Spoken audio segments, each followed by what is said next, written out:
नमस्कार। आज हम गाजियाबाद के एक बहुत ही खास, बहुत प्राचीन मंदिर पर बात करने वाले हैं, श्री दुधेश्वर नाथ महादेव मंदिर। हमारे पास ना कुछ लेख हैं, कुछ जानकारी हैं, तो सोचा इस पर गहराई से बात की जाए। हाँ, कोशिश यही रहेगी कि हम इसके इतिहास को, इससे जुड़ी जो कहानियां हैं, मान्यताएं हैं, और आज ये क्यों इतना महत्वपूर्ण है, इसे समझें।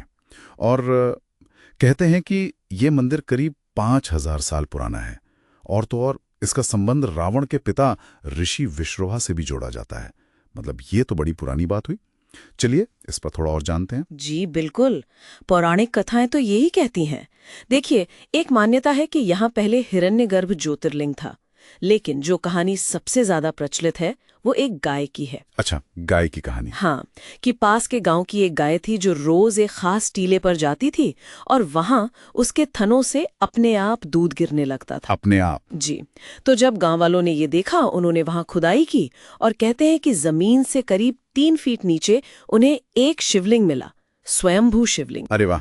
तो बस उसी दूध वाली घटना से मंदिर का नाम दूधेश्वर पड़ा। अच्छा, तो ये नाम सीधे उस घटना से जुड़ा है। और ये सिर्फ कहानी भर नहीं है। हाँ आज भी मंदिर का बड़ा महत्व है ना? हाँ, मैंने सुना है इसे सिद्ध पीठ का दर्जा मिला हुआ है। बिल्कुल सही।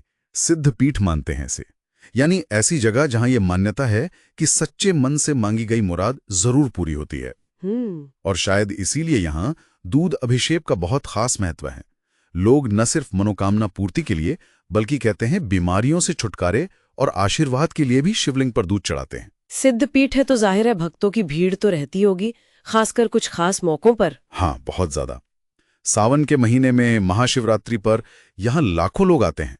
और देखिए, ये सिर्फ आम श्रद्धालुओं तक सीमित नहीं है। अच्छा, कई बड़े राजनेता भी यहाँ दर्शन के लिए आते रहे हैं, खासकर चुनावों से पहले, जैसे कि नरेंद्र मोदी, योगी आदित्यनाथ, राजनाथ सिंह।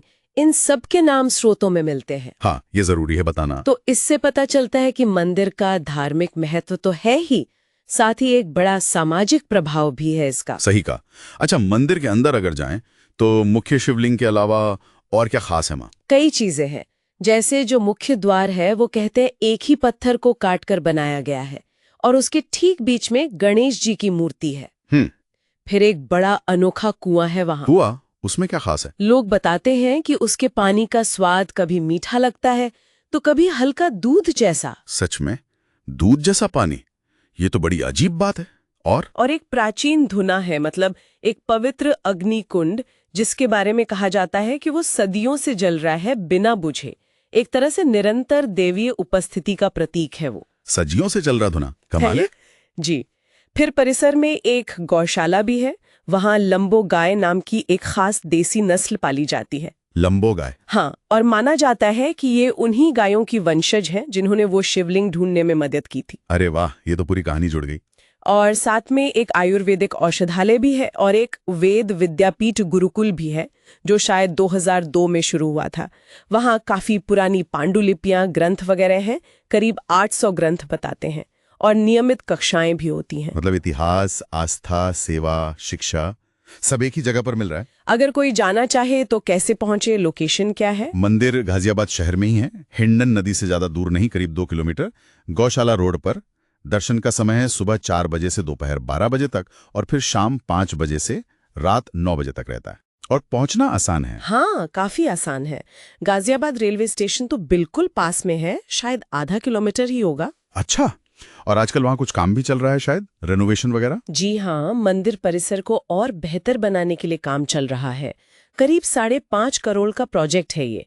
उम्मीद है कि ये जून 2025 तक पूरा हो जाएगा, मतलब अगली कावड़ यात्रा से पहले। और मैंने ये भी सुना कि काशी विश्वनाथ कॉरिडोर की तरह यहाँ भी कुछ कॉरिडोर बनाने की योजना है। हाँ, ऐसी भी एक योजना है। असल में श्रद्धालुओं की संख्या बहुत बढ़ गई है, तो भीड़ को बेहतर तरीके से संभालने के लिए और लोगों के लिए सुविधाएं बढ़ाने के लिए, जैसे रास्ते, रोशनी, परिसर को और सुंदर बनाना, एक कॉरिडोर का प्रस्ताव है। इसके लिए आसपास की कुछ शायद 55 दुकानें हैं, उन्हें पास के ही हिंडन विहार में शिफ्ट करने की बात चल रही है। तो मतलब दुधेश्वर नाथ मंदिर सिर्फ एक प्राचीन पूजा स्थली नहीं है, ये तो हजारों साल का इतिहास, लोगों की गहरी आस्था और अब आधुनिक विकास, इन सब का एक संगम बन गया है।